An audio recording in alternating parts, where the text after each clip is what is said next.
na naglalahad kay Jesus.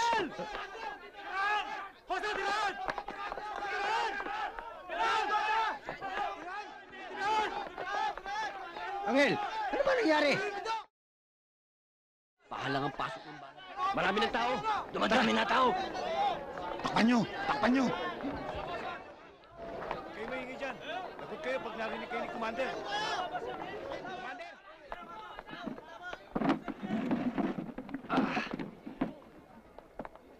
Angel. Bigyan nyo ng hangin, lumuwag kayo! Okay lang ako, okay lang ako. Pasasabihan ko na si Direktor, padala ka na sa ospital! Huwag delikado. Masisira lahat ang inumpisahan natin dito. Tama si Angel. Hindi dapat umugong na na-ospital siya. Lalong-lalo na adik lang nakatira. E di lalong nagadibdib ang mga baliw dito. Ang kailangan ko lang gamit. Tsaka anti-tetano. Nagawa mo na ba ito, Angel? Madalas kong ginagawa sa babato sa mga tao ko nga lang, di sa sarili ko. Wala namang tinamang ugat eh. Umaselang parte ng laman. Nasa balat lang eh. Mabuti na lang talaga, Paltik. Kaya balagbag.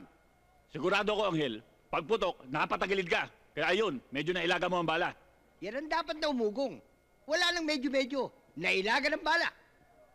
At yan, hindi man ka panipaniwala, pero yan ang kailangan makarating sa ating mga tao. Tama! Tama si Katuring! Nasaan ba alalay mo, Angel? Andon, sa Bible study. Nahatak pa nga si Bong eh.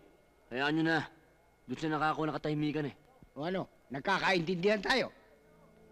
Pero ang pinagtataka ko, paano na ipasok ang Hindi ko alam kung saan nanggaling. Ano, pakuha tayo ng alak? Kukuha ko. Bawal sa atin ang magbintang. Pero dahil napakahirap maniwala na wala kang kinalaman. Ako na nga namatayan. Ako pang pinagbibintangan ninyo. Kumakalas na ako sa pagkakaisa ng pangkat na ito. Sandali lang, Commander. Yan ang gustong mangyari. 10 taong tahimik itong bilibid, ha? Sa tagal ko rito, walang naperwisyo. Ibig sabihin, sa dalaw galing. Sagrado dalaw dito. Pag ang asawa natin, napaghinalang buong pagkababae, buong pagkatao, binubulat lang. Kaya pati mga dalaw nasama na sa gulo. Hindi ako natatakot sa inyo! Lalong-lalo ka na, Angel. Hindi ako mahal. Commander, dahan-dahan ka ng pananalita, ha? Patawarin ng Panginoon ang taong ito. Hindi niya alam ang kanyang ginagawa. Amen, brother. Amen. Ba't kayo gumalaw ng walang timbre?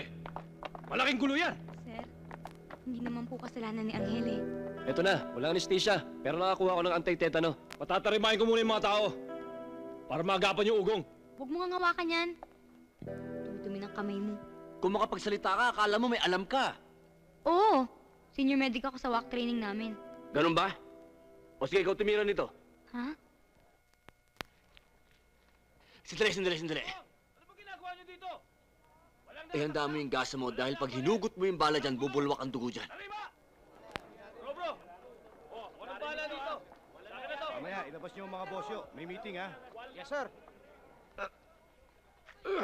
Dagdagan mo ng gasa para tumigil ang dugo, idiin mo.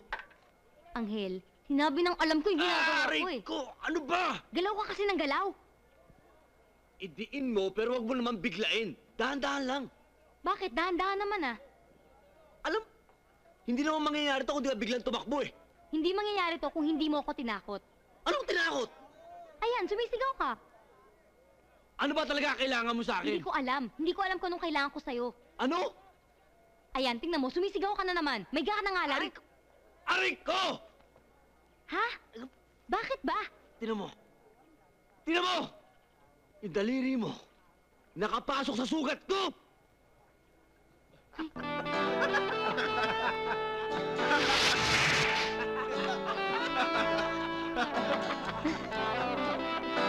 Sinatadya yan! Ba? Bakit parang pinagtatawanan niyo yata si Angel? Ito, lakas ng tao. Medyo titignan muna namin mga tao namin, ha? Wala ba Katuring. Katuring? Sige. O, teka. Ayos yung ang banig. Hindi naman kalabisan sa'yo, Iha. Pwede na ba ako mawalan ng malay? Sorry, ha. Sorry.